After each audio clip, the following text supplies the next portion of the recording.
Okay, welcome to Christian Answers. We're following up. This is part 2 of the Jordan Peterson Bible series in Exodus, where Dennis Prager was saying some very controversial things about, can a person lust in their heart and not be sinning? He actually contradicted the words of Jesus Christ, where Jesus said, if you look at a woman lustfully in your heart, you've already committed adultery with her in your heart. You've already sinned, in other words. Dennis Prager said, no, that is not what Judaism teaches. That's not what the Old Testament teaches. He says that the only sin is if you go ahead and carry out the act of adultery in the material world. That's the sin. But the internal life of your mind and internal emotional activity that you do out of public, that is not a sin. Well, that's a direct contradiction to Christ. And like I said in the last part 1 episode of our program, I am going with Jesus rather than Dennis Prager every day, every time. I believe that Jesus has earned that moral authority position over Dennis Prager. Jesus has a lot more credibility and a more moral weight than Dennis Prager. So I'm going to go with Rabbi Jesus, if you want to put it that way. Jesus was a Jew, born into a Jewish family, raised in a Jewish culture, was ethnically Jewish.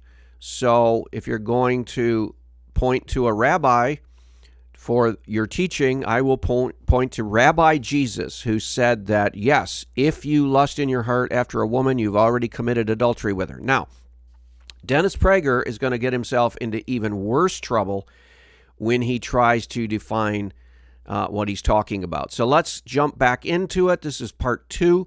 Continue on and finish up with this segment. Okay, so let me ask you about that. The covet is critical.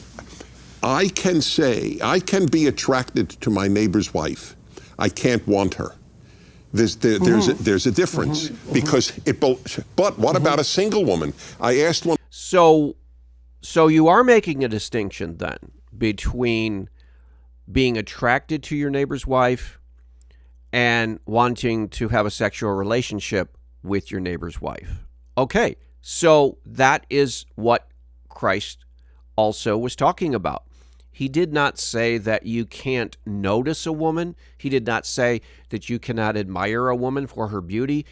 Christ did not say, and neither does the Apostle Paul or any of the other teachings in the New Testament, that you cannot acknowledge that a woman is there in front of you or next door to you that you feel is attractive. But what Jesus did teach is that if you take it further than that, and this is what Dennis Prager seems to be saying.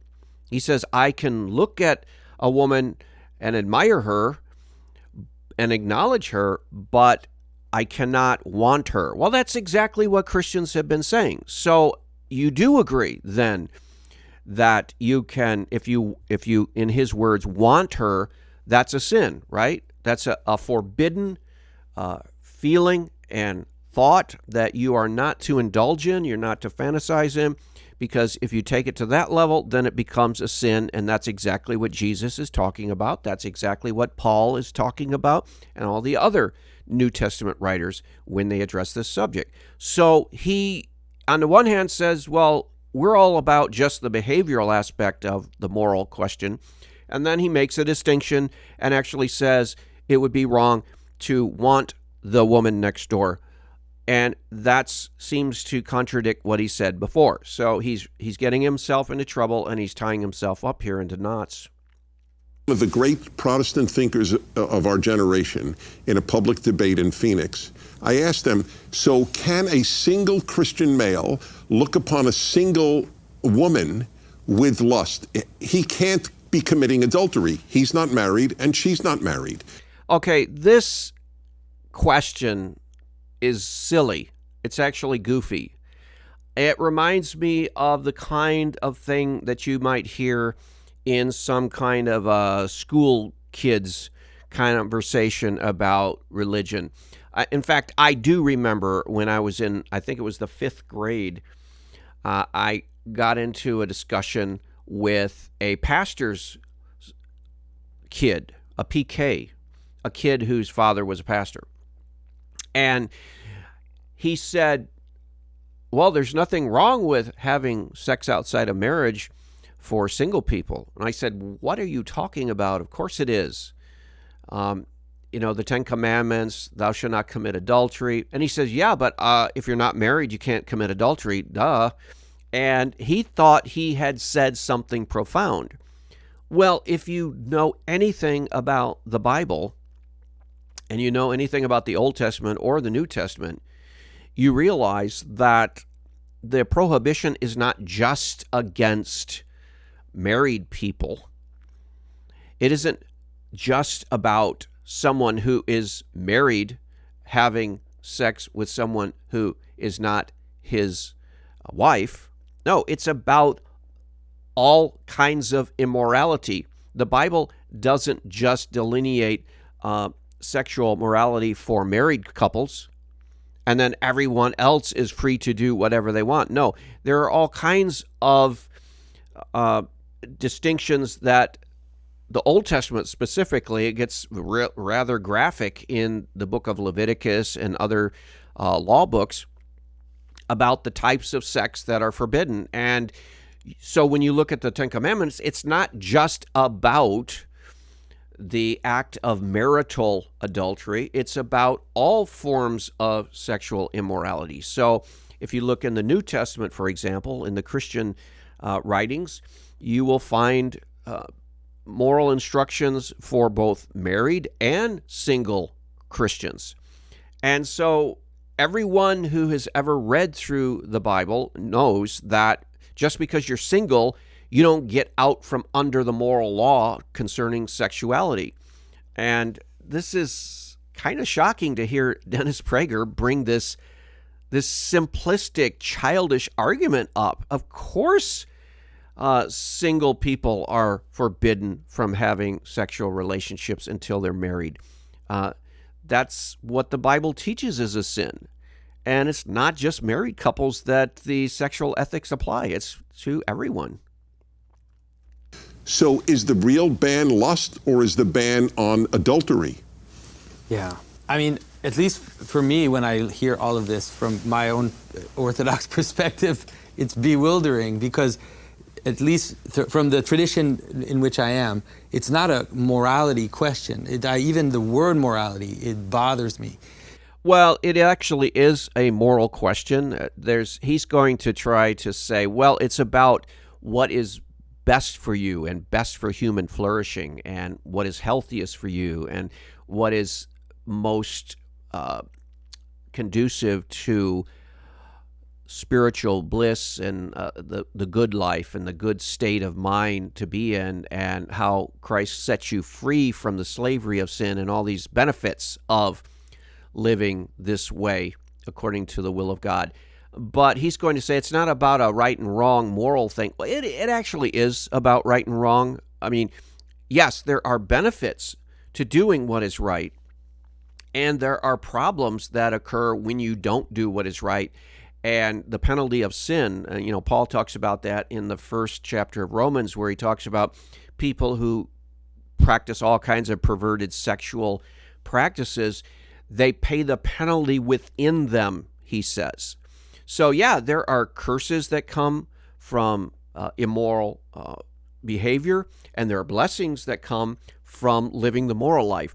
So Jonathan here, this speaker on the panel, is going to try to say, well, it's not about morality. It actually is about morality, but he's trying to bring the conversation to the point where it's actually a blessing, and it, adds to human flourishing to do the will of God, and you're set free from the lusts and the forces that want to tear you down. At least in the Christian tradition that I participate in, the call is to be transformed. The call is to be free. That's the call. Christ is calling us to be free. And so the idea of can you lust or can't you lust or can you do this or not this, the answer is we have desires in us, and these desires tend to enslave us. They tend to pull us into themselves. And these laws are exterior ways for you to understand how it is that you can now be free from these desires. None of the desires are wrong. Like sexual desire isn't wrong, desire to eat isn't wrong, none of these things are wrong. The problem is when they capture you. The subordination. Right, and so it's they're not wrong in and of themselves, although some desires are actually wrong in and of themselves. Paul talks about, for example, in the first chapter of Romans that I mentioned before, there are certain evil, perverted, twisted desires that come upon people, and he talks about that, which the desire itself is wrong. But in the normal course of life, most people are dealing with normal, natural desires. The normal, natural desire of normal, natural sexual intercourse between men and women, that in and of itself is not a sin to have a normal, natural desire, for example, a man towards a woman or a woman towards a man. Nothing wrong with that desire itself. It's only wrong when the desire is not channeled in the proper way. And the proper way is within the confines of marriage. And anything outside of the proper confines of marriage is a sin if you engage in sexual intercourse. So Jonathan Padgett is correct in the sense that if we follow God's will, which is basically the law in the Old Testament and the teachings of the New Testament, if we follow his will toward sexuality, we will be set free, we will be blessed. If we don't follow God's will, we will be cursed because it's built in naturally, and we will be sad, and we will suffer the consequences of a life outside of the will of God. So he's right in the sense that if you do what's good and right, you will be rewarded. And if you do what's bad and sinful, you will be cursed in the sense that you're out of harmony with God's will and also the natural process. But he's wrong in saying it's not a moral issue. It is a moral issue. It's both. It's not about like trying to figure out if I'm sinning or not sinning. Like if I go to confession, I ask forgiveness for all the sins I've done, voluntary and involuntary. It's like I'm sinning all the time. If you want to know, like That's true, and that's exactly what the message of Paul in the book of Romans is, that we are sinners by nature. Through Adam's fall in the garden, we inherited the original sin nature. We are sinning. We are selfish. We have a natural tendency to rebel against God.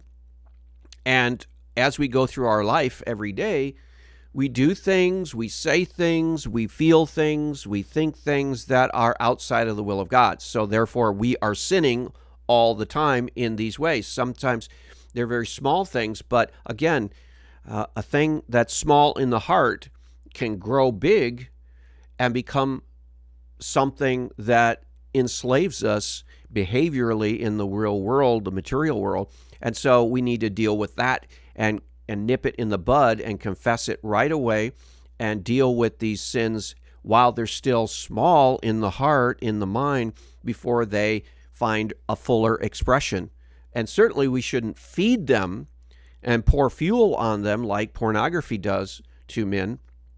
That should be totally discouraged because it tends to put men in chains and burdens them and enslaves them into their lusts, and it becomes even harder to get out of that. So Jonathan Padgett is correct in one sense and wrong in the other.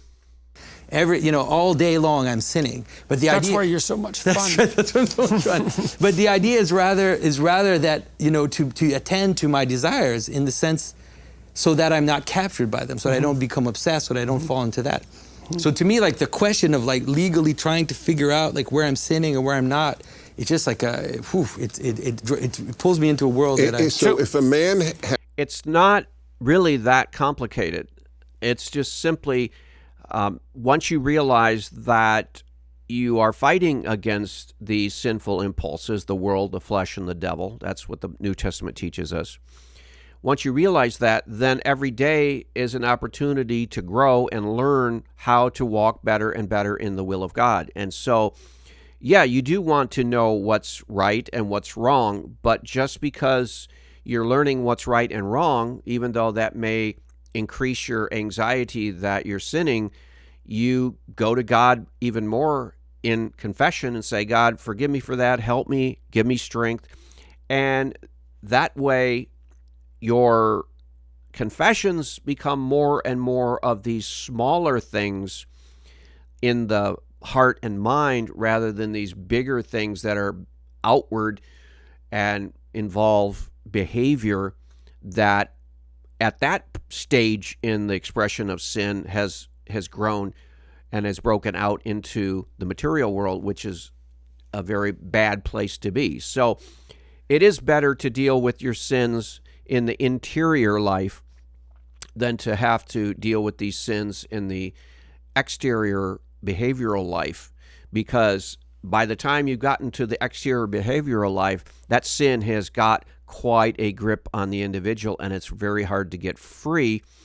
And that's why Jesus talks about you need to be willing to nip it in the bud and eliminate that interior sin before it breaks out into the exterior. And I know this case. I know a man who was saintly in taking care of his Alzheimer's wife, who got Alzheimer's at the young age of 50, and watched over her and bathed her for a decade. And then, so I would just ask, you asked me about pornography. So this man was faithful to a wife with whom he could not have relations, obviously, for a decade or more. I think it went to 15 years. Would he have been wrong in relieving his sexual tension with a photograph? See, I'm wondering if it's this. Well, yes, he would have been wrong because he is lusting in his heart after another woman who is not his wife. And you talk about, well, would he have been wrong in relieving his sexual tension? Well, at the age of 50 and up, it's not like he is in his 20s or late teens where the hormones are raging and he's looking for a wife and whatnot. He has had a marriage for decades before this unfortunate situation happened with his wife. He needs to learn how to just be controlled and learn how to live life without relieving his sexual tensions. He will, you look at people who have gone to the mission field and have dedicated themselves to living a single life in service to the Lord. And do they have to face temptations? Yes. Do they have to be frustrated and not have a release for their sexual tensions? Yes. But they learn how to do that by the grace of God. They're called to suffer. And Dennis Prager is like, well, what are they going to do? Well, they're going to have to learn how to control themselves in a way that they didn't have to control themselves for the 2 or 3 decades that they were married with their wife and were able to have sexual relationships. So he is trying to come up with a scenario where pornography would be justified, and this is really a stretch. It doesn't really make sense. This is something that I had talked to people in my clinical practice about.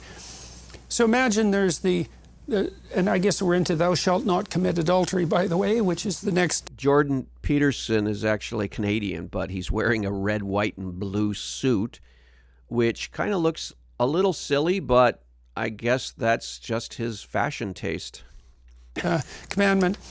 You can imagine an erotic image that compels sexual desire, and I think that's part of what we're discussing, the morality of that, or its potential to be an implement to the instantiation of an ideal. You can imagine a situation where your desire is to sleep with your neighbor's wife. You're not acting on it. But the reason you're not acting on it is because she doesn't want to sleep with you. Now, it still seems to me that given that your desire is to undertake the act, and the only reason that you're not able to manage it has nothing to do with your moral stance. It has to do with the impossibility of the action. Now, given it's, I don't know how you would deal with that, because that's a violation of do not covet. He's coveting his neighbor's wife. It's clear as a bell. Okay. Here's a point worth making. There's a great gulf between the Ten Commandments and the Christian faith in this way. First of all, by the way, the Ten Commandments are painfully obvious, aren't they? Doesn't everybody know that before the tablets? But I had a great teacher. Most of my great teachers were Jews. Dennis will say maybe that's why I know things. But I wouldn't say that. I do. But there's a great man. He's dead now. His name was Harry Newman, and he styled himself a nihilist. And we would argue with him about that all the time, and he was a very, very learned man and a great teacher. And so sometimes when he wanted to put the point that he's a nihilist, he would say, I'm a non-practicing Orthodox Jew. Mm-hmm. Mm-hmm. And that emphasizes the point that it is a set of practices more than a set of beliefs. Mm-hmm. Whereas Christianity is more a set of beliefs. Mm-hmm. Well, actually, Christianity is a set of beliefs and practices. It's a whole life. Jesus says, love the Lord your God with all your heart, soul, mind, and strength. So you don't divide it up. It's a whole person. When you give your life to the Lord, you give your life, you give your heart, soul, mind, and strength. You give your body, your soul, your emotions, everything about you. There is nothing that is not under the lordship of Jesus Christ. So, and that makes sense.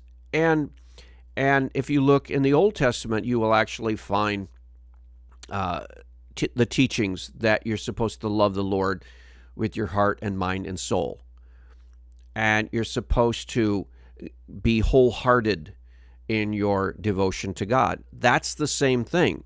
So this idea that Judaism is just a practice of external behaviors, and that the only thing that God in the Old Testament is really concerned about is if you conform to his law, and you can do pretty much whatever you want to internally, but as long as you conform to his law, you're good. That is the distortion that was produced in the first century by the Pharisees. Because, again, Jesus said they clean the outside of the cup, but the inside of the cup is still dirty. And so this is a kind of something that breeds hypocrisy, which Jesus was very much against. So Jesus was actually bringing a reformation of Judaism. At the same time, he was introducing the salvation gospel message. So he wasn't just bringing a new Christian message and a new covenant into the world. He was actually also going back and reforming a perverted form of Judaism, which was developing into what, like Dennis Prager is talking about, the external behavioral conformity to God's will rather than the heart conformity to God's will. And so Dennis Prager is actually defending a form of Judaism that is wrong. Now, that seems presumptuous for a Christian to tell a Jew that they're practicing their faith in the wrong way, but it's not me. It's Jesus, who was a Jew, who knew Jewish theology better than anyone who ever existed as a Jew, and then also the Apostle Paul, who knew Jewish theology better than anyone, including Dennis Prager. And he also found that the existing Judaism of his time, even if that were um, correct in many things, was off the mark when it comes to this aspect of this legalistic righteousness. Paul even said, as to legalistic righteousness, he was flawless. He was blameless. So in other words, he was doing exactly what Dennis Prager said to do, which is you do everything right externally, conform to the law of God, everything in your behavior, and that's all there is. Paul learned from Jesus that, no, that's not enough. You have to actually give your whole heart to Jesus and God, the Father, and the Spirit. You need to give your whole heart to God because that's what God is requiring. It says in the Old Testament, be holy as I am holy. That's what God told the Jews in the wilderness. Be ye holy as I am holy. So it's not just, he's not just saying, well, conform externally to my law because that's what I do. I conform externally to my law. No, God is saying, be holy. To be holy is to be thoroughly holy. But the way it's being explained here by Dennis Prager is that, well, you don't actually have to be holy. You just have to act holy. You don't actually have to be obedient. You have to act obedient behaviorally, be blameless in the sight of people, and that's good enough. Well, no, that's not good enough. That's what Martin Luther wrote about and preached about and taught about, because the Roman Catholic Church had fallen into that same error of external conformity to the law of God. But what was taking place was much hypocrisy. And so you saw that in the medieval popes. Here they had this image of being holy and pious and a Christian leader, but underneath all of that, out of public view, they were fathering children, secretly marrying, they were sinning with money and amassing wealth and doing all kinds of sins, but it was out of the public view. So they were conforming to a public piety, but they were hypocrites in the process. And that is what Jesus railed against, hypocrisy. And that's what we all should rail against, is religious hypocrisy. And so what Dennis Prager is talking about is actually something that would encourage religious hypocrisy and does encourage religious hypocrisy. And so what he has to learn is holiness, as commanded by God in the Old Testament, extends not just to the outward behavioral aspects of obedience to the law. What it extends to is everything: heart, mind, soul, strength. What is not seen by the human eye needs to be holy and obedience. Obedience from the heart is the aim of the true lover of God, not just conformity externally. And so I think anybody who reflects on that will see the truth of that, even though Dennis Prager is going to argue that it's only the external behavioral form that matters. It's not. It's everything. Well, I hope that's been a helpful follow-up. We'll see you back next week. God bless.